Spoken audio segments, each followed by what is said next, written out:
Olá, seja bem-vindo à leitura da Bíblia 365. Hoje nós vamos continuar no dia 10 de agosto, que é o dia 222. Vamos continuar em Esdras, capítulo 10, versículo 1 até o versículo 44. Enquanto Esdras orava e fazia essa confissão, chorando e com o rosto no chão diante do templo de Deus, uma grande multidão de israelitas, homens, mulheres e crianças, se reuniu e chorou amargamente com ele. Então Secanias, filho de Jeiel, descendente de Elão, disse a Esdras: Fomos infiéis a Deus, pois nos casamos com mulheres estrangeiras dos povos desta terra. Apesar disso, há esperança para Israel. Façamos agora uma aliança com nosso Deus, firmando que nos divorciaremos de nossas esposas estrangeiras e as mandaremos embora com seus filhos. Seguiremos seu conselho e o conselho dos outros que tremem diante dos mandamentos do nosso Deus. Que tudo seja feito de acordo com a lei de Deus. Levante-se, pois é seu dever de nos dizer como corrigir esta situação. Nós o apoiaremos, portanto, seja forte e faça o que tem de ser feito. Então, Esdras se levantou e exigiu que os líderes dos sacerdotes, os levitas e todo o povo de Israel jurassem que fariam o que Secanias tinha dito, e todos fizeram um juramento solene.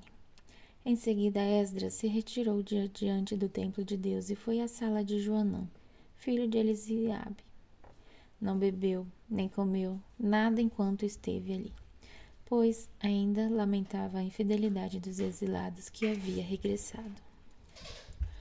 Depois disso, foi feita uma proclamação por todo Judá e Jerusalém para que todos os que vieram do exílio se reunissem em Jerusalém. Aqueles que não viessem em 3 dias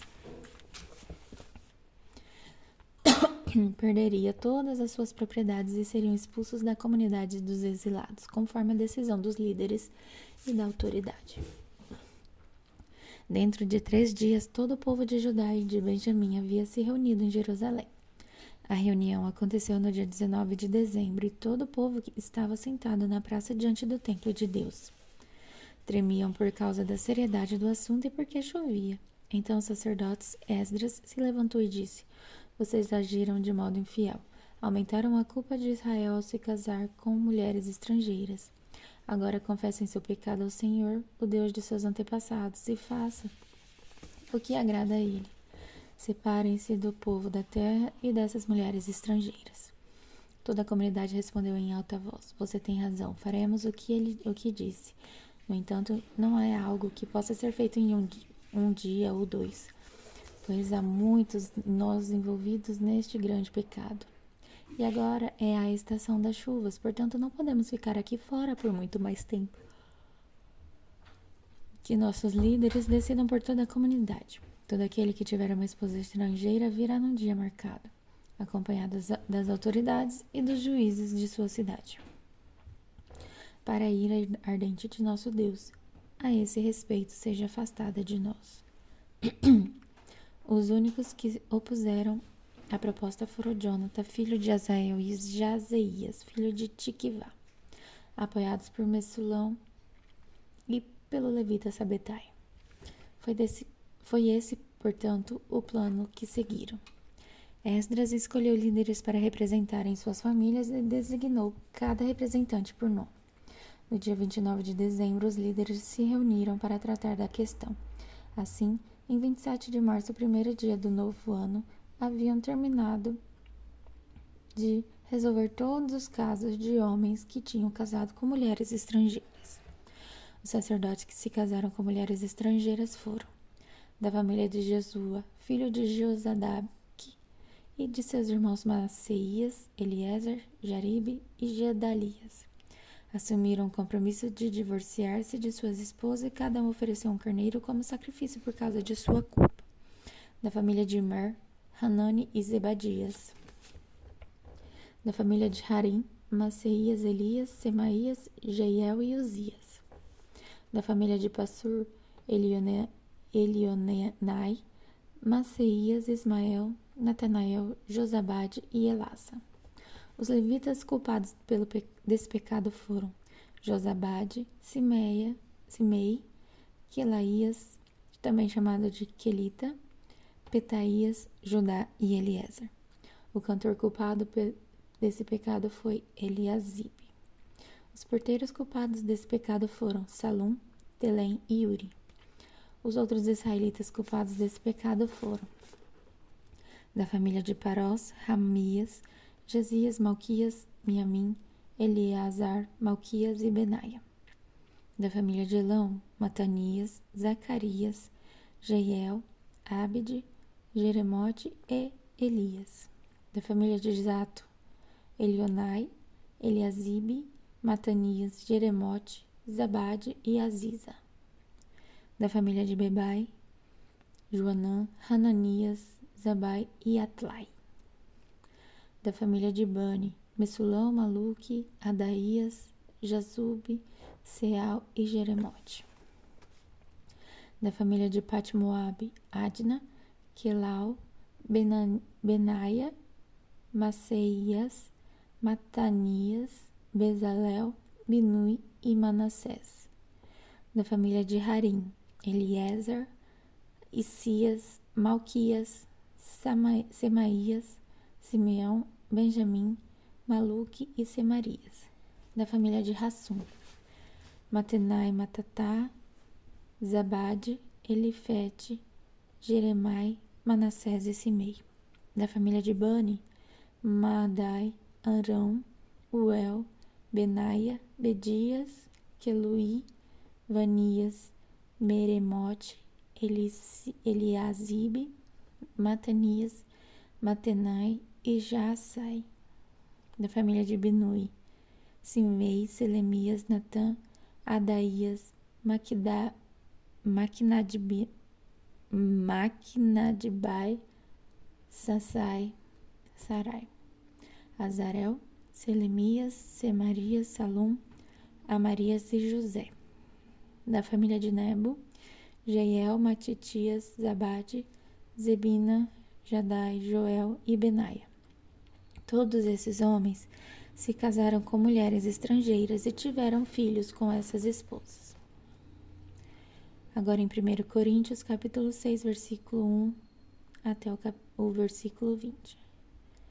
Quando algum de vocês tem um desentendimento com outro irmão, como se atreve a recorrer a um tribunal e pedir que injustos decidam a questão em vez de levá-la ao povo santo? Vocês não sabem que um dia nós, os santos, julgaremos o mundo? E uma vez que vocês julgarão o mundo, acaso não são capazes de decidir entre vocês nem mesmo essas pequenas causas? Não sabem que julgaremos os anjos? Que dizer então dos desentendimentos corriqueiros desta vida? Se vocês têm conflitos legais, por que levá-los para fora da igreja? Há juízes que não fazem parte dela? Digo isso para envergonhá-los. Ninguém entre vocês tem sabedoria suficiente para resolver essas questões? Em vez disso, um irmão processa o outro irmão diante dos descrentes. O simples fato de terem essas ações judiciais entre si já é uma derrota para vocês. Por que não aceitar a injustiça sofrida?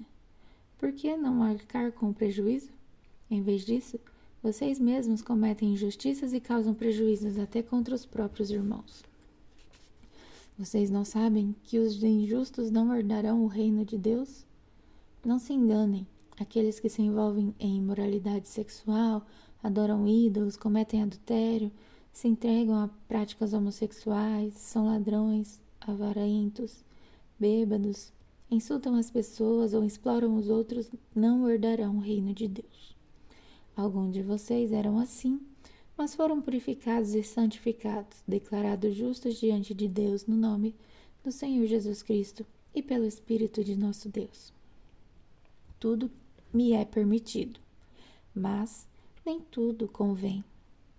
Tudo me é permitido, mas não devo me tornar escravo de nada. Os alimentos foram feitos para o estômago, e o estômago para os alimentos. É verdade, mas um dia Deus acabará com os dois. Vocês, contudo, não poderão dizer que o nosso corpo foi feito para a imoralidade sexual. Ele foi feito para o Senhor E o relacionamento que o Senhor tem conosco inclui nosso corpo. Portanto, Deus nos ressuscitará dos mortos por seu poder, assim como ressuscitou o Senhor. Vocês não sabem que seu corpo é, na realidade, membro de Cristo? Acaso um homem deve tomar seu corpo, que faz parte de Cristo, e uni-lo a uma prostituta? De maneira nenhuma.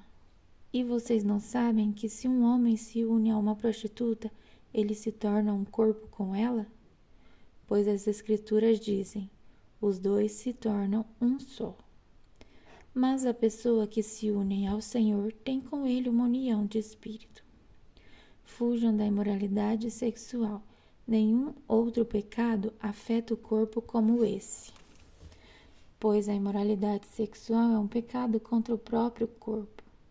Vocês não sabem que seu corpo é o templo do Espírito Santo, que habita em vocês e lhes foi dado por Deus? Vocês não pertencem a si mesmos, pois foram comprados por alto preço. Portanto, honrem a Deus com seu corpo. Agora em Salmos, capítulo 31, versículo de 9 a 18. Tem misericórdia de mim, Senhor, pois estou angustiado. Lágrimas me embaçam os olhos e meu corpo e minha alma definham. A tristeza me consome e meus dias se encurtam com gemidos. Minha força se esvai por causa do pecado e meus ossos se desgastam. Todos os meus inimigos zombam de mim e meus vizinhos me desprezam. Até meus amigos têm medo de se aproximar. Quando me veem na rua, correm para o outro lado. Não se lembram de mim como se eu estivesse morto, como se eu fosse um jarro quebrado. Ouço muito boatos a meu respeito e o terror me cerca. Conspiram contra mim, tramam tirar minha vida. Eu, porém, confio em ti, Senhor, e digo, tu és meu Deus. Meu futuro está em suas mãos. Livra-me dos que me perseguem sem cessar. Que a luz do teu rosto brilhe sobre o teu servo. Salva-me por causa do teu amor. Não permitas que eu seja envergonhado, Senhor, pois clamo a ti. Que os perversos sejam envergonhados, que fiquem calados na sepultura. Silencia seus lábios mentirosos, lábios orgulhosos e arrogantes, que acusam os justos. Agora em Provérbios, capítulo 21, versículo 3.